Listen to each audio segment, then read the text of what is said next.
चालाक मिस्त्री की कहानी। एक बार की बात है, पालमपुर गांव में कल्लू नाम का एक मिस्त्री रहता था। वह बहुत लोगों के बड़े बड़े और अच्छे घर बनाता था, लेकिन वह खुद एक झोपड़े में अपनी बीवी के साथ रहता था। एक दिन कल्लू घर आया और अपनी बीवी से बोला, मैं लोगों के लिए इतने अच्छे और बड़े घर बनाता हूँ, लेकिन मेरी कमाई इतनी कम है कि मैं खुद का एक बड़ा और पक्का घर अभी तक नहीं बना पाया, इसलिए मैं यह काम छोड़ दूंगा। लेकिन उसकी बीवी ने कल्लू को प्रोत्साहित करते हुए बोला कि आप इसी तरह मेहनत से काम करते रहिए तो आप भी एक दिन हमारे लिए एक बड़ा घर बना लेंगे। वह यह बात कर ही रहे थे, तभी उनके पास जमींदार का नौकर आया और बोला कि कल्लू, तुमको जमींदार साहब ने बुलाया है। कल्लू यह सुनकर जमींदार के घर गया। वहां जाकर जमींदार ने कल्लू को कहा कि तुमको हमारे लिए एक अच्छा बड़ा घर बनाना है।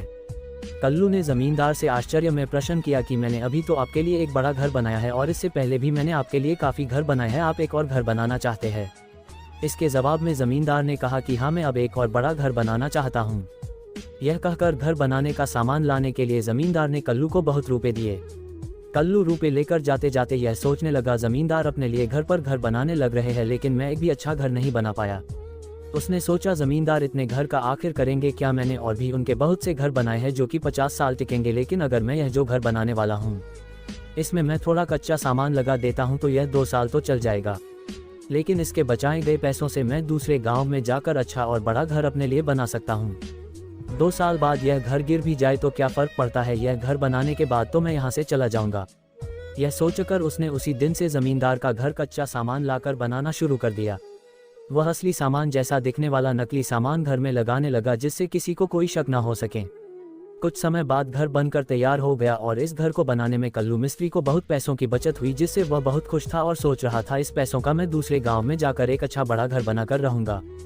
घर बनाने के बाद वह जमींदार को घर दिखाने के लिए ले आया।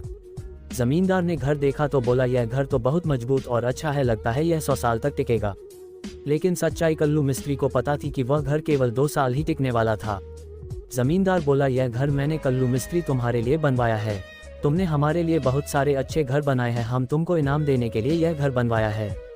अब इस घर में तुम रह सकते हो। यह सुनकर कल्लू मिस्त्री के होश उड़ गए, क्योंकि इस घर में उसने कच्चा माल लगाया था, जिसके कारण वह घर 2 साल ही चलने वाला था। वह जमींदार से बोला, तो आप यह पहले भी तो बता सकते थे। लेकिन जमींदार बोला, हम तुमको सरप्राइज देना चाहते थे। यह बात सुनकर कल्लू मिस्त्री परेशान हो गया और डहकी मन के साथ उस घर में अपनी बीवी के साथ आकर रहने लगा। उस घर में आकर कल्लू मिस्त्री की बीवी बहुत खुश हो गई, क्योंकि इतने बड़े और अच्छे घर में वह कभी नहीं रही थी। जमींदार ने उनको कुछ अच्छे कपड़े और जेवर भी दिए, जिससे वह अच्छा जीवन जी सके। कल्लू मिस्त्री अपने आप को कोसने लगा कि क्यों उसने ऐसा घर बनाया जो केवल 2 साल ही चलने वाला है। वह अब दूसरे गांव में जाकर अपने लिए नया घर भी नहीं बना सकता था, क्योंकि इससे जमींदार को शक हो जाता। इसी परेशानी के साथ कल्लू और उसकी बीवी उस घर में रहने लगे। 2 साल पूरे होने ही वाले थे। कल्लू मिस्त्री ने सोचा, अगर वह इस घर की मरम्मत कराएगा तो जमींदार बोलेगा, यह घर तो 50 साल चलने वाला है, तो तुम इसकी मरम्मत क्यों करा रहे हो? कल्लू मिस्त्री को पता था 2 साल होने पर वह घर गिर जाएगा, तो वह अपनी बीवी के साथ उसके मायके में चला गया और वह अपने साथ सारा सामान और जेवर भी नहीं लेकर गया, नहीं तो लोग शक करते कि उसको पता था यह घर 2 साल बाद गिरने वाला है। 2 साल होने पर वह घर पूरी तरह से गिर गया, जिसके बाद कल्लू मिस्त्री उस घर पर आकर नाटक करने लगा कि उसका सारा सामान और जेवर का नुकसान हो गया। वह जमींदार से बड़ी चतुराई से बोला, हम गरीबों के नसीब में ऐसा अच्छा घर नहीं होता जिसके कारण यह घर गिर गया, नहीं तो आपके सारे घर अभी तक खड़े हैं। जमींदार ने भी इसे सच समझा, जिसके बाद कल्लू मिस्त्री अपनी बीवी को लेकर अपने पुराने झोपड़े में जाकर रहने लगा।